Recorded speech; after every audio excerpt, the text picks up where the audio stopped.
So yan, welcome back mga pare ko. Another night is for fishing. Meron naman tayong pang full video na ma-upload at ito na yun mga pare ko. Pang episode 6. So yan, tara samahan niyo ako mga pare ko para makapagsimula na tayo sa paninisid. At ito yung unang lubog ko mga pare ko. Danggit agad yung nakita ko. Ayun sa pool natin mga pare ko. Ayos at masarap ito sa sabaw. At bungkag nito ang bahaw mga pare ko. Kasi napakanamit ng laman nito mga pare ko. At ito pa, may danggit pa isa. Yun sa pool ulit natin mga pare ko. Ayos mga binamano natin, mga masarap pang sabaw. At ito may surahan or unicorn fish. Ayun nasa pool natin kaso medyo maliit yung butas. Kaya nahirapan tayo sa pagkuha nito sa loob ng butas mga pare ko. At ayan, nakuha natin. Ayos na rin ito mga pare ko, masarap ito sa pang-ihaw. Ayos na ayos ito. At ito naman sa sunod na lubog ko mga pare ko, meron ako nakitang singsingan or lipstickan. Ayun sa pool natin mga pare ko, good size na rin ito.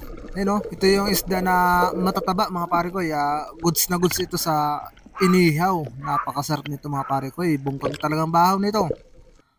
At ito may napana akong isang ilak malapad mga pare ko. Hindi natin na-video sa pagpana kasi medyo alanganin na rin at paubos na rin yung hininga ko kaya pinahabulan ko na lang pana. Pero ayos at na sa pool natin ayos at masarap ito na klase mga pare ko. Hanap tayo dito, baka may makasamantay ito at madagdagan ito. At ito na yung sunod na lubog ko mga pare ko. Danggit ang nakita ko sa paghanap ko sa ilalim. Ayun nakadikit ng sa bato. Kaya dandanin sa pool natin mga parkoy. Ayos, nagdagdagan yung danggit mga parkoy. Ang sabaw-sabaw ito. Madaming danggit dito sa bahura na ito. At ito may tatlong ilak. Ayun kaso nung pinana ko hindi sila natamaan. Sayang naman, tatlo na sana na magkakasama kaso ayun, hindi tinamaan. Hanapin lang natin, hindi na yun lalayo. Dito lang yung mag-ikot-ikot sa paligid. Kaya sikapin natin mag-ikot-ikot dito mga pare ko. At ito na sunod na lubog ko mga pare ko, rabbit fish or talog-bago. Ayun hindi natin ulit tinamaan. Mukhang palyado naman yung kamay ko, hindi nakakatama ng isda. At ito may ilak ulit mga pare ko. Dahan-dahanin natin kasi medyo malikot. Ayun sa pool mga pare ko. Ayos at nadagdagan yung ilak natin. Good size na rin ito mga pare ko. Siguro ito na yung kasama kanina sa tatlo na tinira natin na hindi natin na tamaan. At ito si Utol, kapatid ko. Nakahuli rin ng ilak malapad. Ayun ayos naka isang ilak na si Utol mga pare ko. Kasama rin ito doon sa pinana ko mga pare ko na hindi natin tinamaan. Ayun nakuha ng kapatid ko. At ito naman si Master Jipoy, meron din na panang ilak. Ayun napuntahan siguro namin yung playground ng mga ilak kasi ang daming ilak dito sa spot na to mga pare ko. At nakapana nga ulit si Utol ng ilak. Ayun ayos, napaka-jackpot naman ni Utol mga pare ko. Ito yung pinaanan niya kanina na nakawala. Ayun may tama na siya sa may bandang uluhan.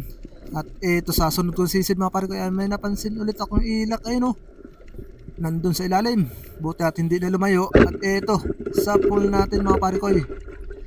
Ayos sunod-sunod na rin yung ilak ng mga pare ko. Nandito talaga yung playground ng mga ilak, kaya dandahan lang tayo ng langoy. At ito may isa pa, meron talaga dito mga pare ko. Ayun sa pool natin, sigurado na yung pang ulam, meron din pang binta. Kaya hanap-hanap pa tayo, baka madagdagan pa ito mga pare ko. Malalapad. Kaya jackpot talaga. At eto, grabe ang laking ilak nito mga pare ko. Kaso sobrang likot. Buti at pumasok dun sa may kuweba at hindi na siya nakapasok sa loob kasi may harang. At ayun, nahuli natin mga pare ko at nagitik. Kaya hindi na siya nakapalag ng malakas. Napaka-jackpot nito, nasa 2 kiluhin ito mga pare ko. Napakataba nga nito at siguradong bungkag ang bahaw nito mga pare ko. Paahon na kami nito mga pare ko, kaya jackpot talaga. Mga ganitong size pala yung hinahunting namin dito kasi nasa season pa ngayon ng mga malalaking ilak. Kaya nakakuha tayo ng isa. Buti na lang at mayroong nagpakita at nabiyaan tayo mga pare ko. magpasalamat tayo kasi nakakuha tayo ng malaking ilak. Ito na rin pala yung huli kong natusok mga pare ko eh. So yun, paahon na ako dito mga pare ko eh. At ito naman yung mga nahuli ko mga pare ko. Ayan o.